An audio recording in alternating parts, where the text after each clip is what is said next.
Paris Saint-Germain favori, la qualification fantastique du Paris Saint-Germain on fil fait grimper la cote du Paris Saint-Germain pour la victoire finale. Notre statisticien Opta place le PSG deuxième à un petit pourcent du favori le Barça. Ils étaient numéro 6, le Paris Saint-Germain, avant ses huitièmes de finale.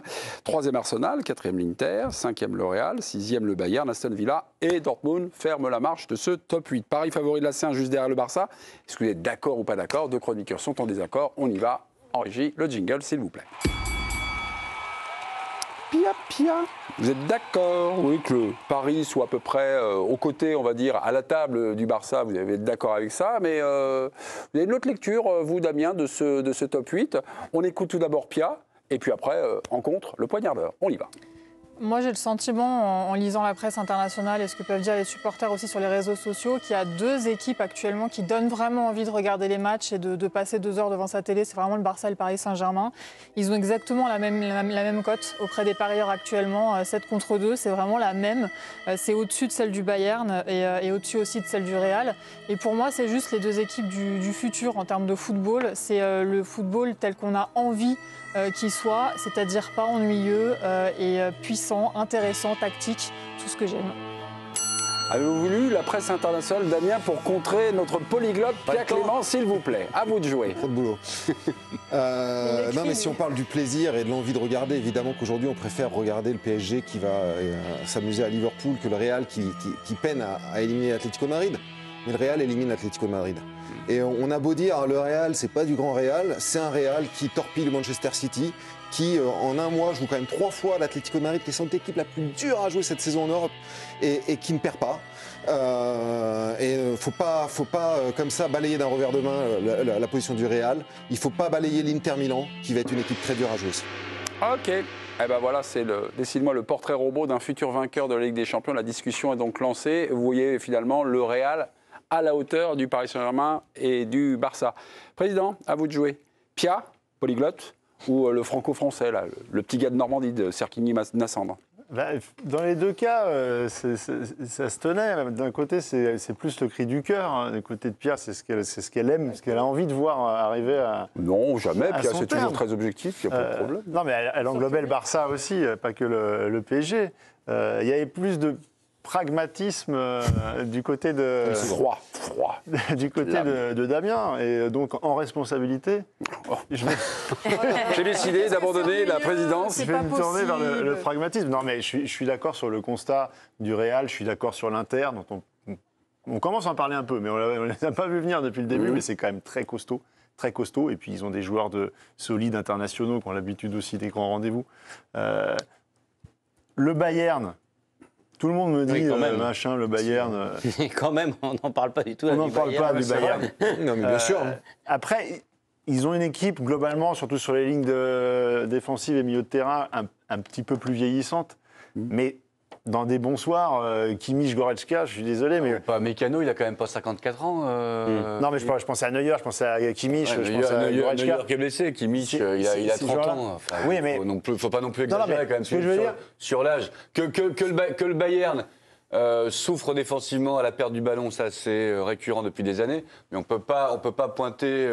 et parler de l'âge pour expliquer les faiblesses récurrentes de c'est pas l'âge en soi, c'est le côté équipe qu'on pouvait identifier comme globalement dans un collectif un peu déclinant, c'est-à-dire qu'une équipe d'expérience, mais avec peut-être une aventure collective où ils sont plus par rapport à ces gens-là. Mais ils sont franchement sur une phase ascendante. Mais j'ai commencé par ça. Le Bayern, j'ai commencà par ça. Offensivement, c'est impressionnant, c'est spectaculaire. Pour conclure, je trouve que cette saison, à ce stade des quarts de finale, du tableau des quarts de finale, ça a quand même très rarement été aussi dense. Oui. Et donc, c'est très difficile de dégager un favori. Alors, le Barça, encore une fois, tiens, on va parler du Bayern. Quand le Bayern a perdu lourdement à Barcelone, moi, je vous invite à revoir la première période avec un tout petit peu plus de chance et de réalisme. Il y a 3-0 pour le Bayern. Donc, au classement des attaques défense dans ces 8 survivants, alors au classement des attaques, vous allez voir ce petit graphique. Merci à Horace Guéraud qui a fait tous les comptes. Paris, 3e attaque, devancé par le Barça qui a 2 matchs de moins, parce qu'ils étaient déjà qualifiés. Ils étaient deuxième de la phase régulière, on va dire, la phase de Ligue. Le Real a 32 buts également, mais avec 2 matchs supplémentaires, c'était en barrage. 3e meilleure attaque du top 8, 4e meilleure défense. Le champion, c'est l'Inter, 2 buts encaissés, Arsenal 6 buts, Aston Villa 7 buts, 11 buts pour le Paris Saint-Germain. Et si on mélange l'attaque à la défense, ça fait la différence de buts. Et bien pareil, égalité avec le Barça avec plus 18. Arsenal est l'équipe qui a le meilleur ratio entre buts marqués et buts encaissés. Et Arsenal, c'est plus 19. Je ne sais pas si ça peut affiner, on va dire, nos discussions sur le portrait robot. Ah non, attendez. J'ai mon petit Moati qui s'impatiente. Vous savez qu'Étienne, il est comme ça, là, maman. Ça va pas tant que ça. Non, alors Pierre. Non, c'est difficile. C'est difficile de manière. C'est les projections. Hein. Voilà, mais il y a aussi la forme du moment. Sur la forme du moment, le Bayern, on voit qu'ils sont en train de monter en puissance. Ils ont un avant-centre, Harry Kane, qui est un joueur décisif que peu d'équipes ont à ce niveau-là. Et quand vous voyez l'Inter, si c'est qui on a envie de voir. Quand on n'est pas supporter de l'Inter, en général, on n'a pas trop envie de voir l'Inter. Mais l'Inter, ils sont hyper efficaces. C'est peut-être pas le plus beau champion d'Europe si c'est eux qui vont au bout. Il est sur rien. On ne peut pas dire qu'ils n'ont pas la chance de la gagner.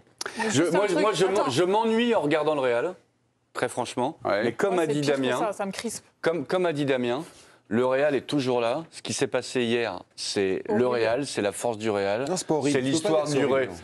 Tu peux pas dire que c'est horrible. Je suis d'accord avec Pierre, c'est horrible. Damien suit l'équipe depuis le début de la saison. Je crois qu'il y a eu 40 blessés. Ouais, beaucoup de blessés. Ouais. Mais je crois que Ferland Mendy est le 40e hier, en écoutant la retransmission. Le commentateur balance 40. Avec des joueurs qui reviennent. C'est énorme. Et le Real est en quart de finale. Et je pense que c'est une équipe sur laquelle il va falloir à nouveau compter. Et même si c'est pas beau. Et on connaît bien la compétition et l'histoire de cette compétition.